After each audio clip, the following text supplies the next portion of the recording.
Saudara, kita ke kasus pembunuhan lainnya. Diduga mengalami depresi, seorang suami di Kabupaten Ciamis, Jawa Barat nekat membunuh dan memutilasi istrinya. Ketua RT menyebut warga juga merasa takut lantaran pelaku sempat berkeliling membawa senjata tajam.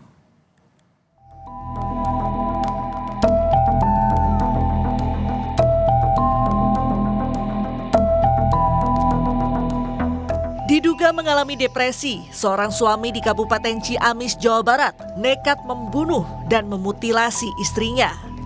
Polisi menyebut kasus ini terungkap berdasarkan laporan warga yang mendapat pengakuan pelaku atas perbuatan kejinya terhadap sang istri. Ketua RT menyebut warga juga merasa takut lantaran pelaku sempat berkeliling membawa senjata tajam. Lapanan mungkin. Lapan. Ya, setelah ditawari itu Pak RT gimana sih kan? Saya mau nolongin, cuman saya takut karena dia masih membawa senjata, gitu, bawa pisau. Ya saya udah menghubungin, saya langsung ditinggal, saya lari laporan ke polisi. Ke polsek. Saat ditangkap, pelaku sempat melawan, meski akhirnya bisa dibawa ke Polres Ciamis untuk pemeriksaan lebih lanjut. Polisi juga bilang pelaku sempat mencoba bunuh diri usai membunuh dan memutilasi sang istri.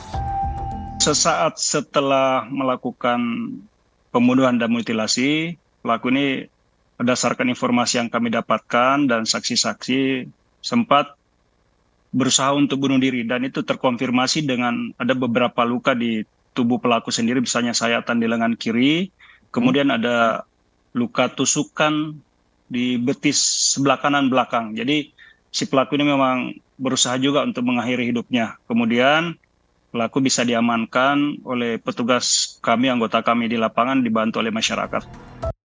Polisi menyebut sebelum pembunuhan, korban dan keluarga melaporkan perubahan perilaku pelaku ke puskesmas.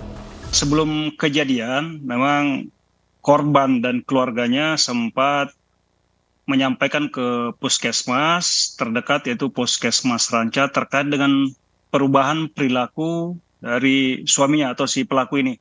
Jadi memang beberapa hari terakhir kondisi kejiwaan dari pelaku ini memang ada perubahan yang signifikan, gampang marah, berubah-berubah, dan sempat kabur dari rumah. Dan itulah yang menyebabkan istri pelaku atau si korban sendiri sempat melaporkan ke puskesmas untuk ditindaklanjuti, dan petugas puskesmas sempat berkunjung ke rumah pelaku dan memberikan semacam obat penenang dan juga menyampaikan kepada keluarga pelaku dan bahkan istri korban untuk mengupdate perkembangan perilaku si pelaku ini. Tapi kemudian sampai kejadian tidak ada update dari pihak keluarga sampai kemarin ada terjadi pembunuhan dan mutilasi.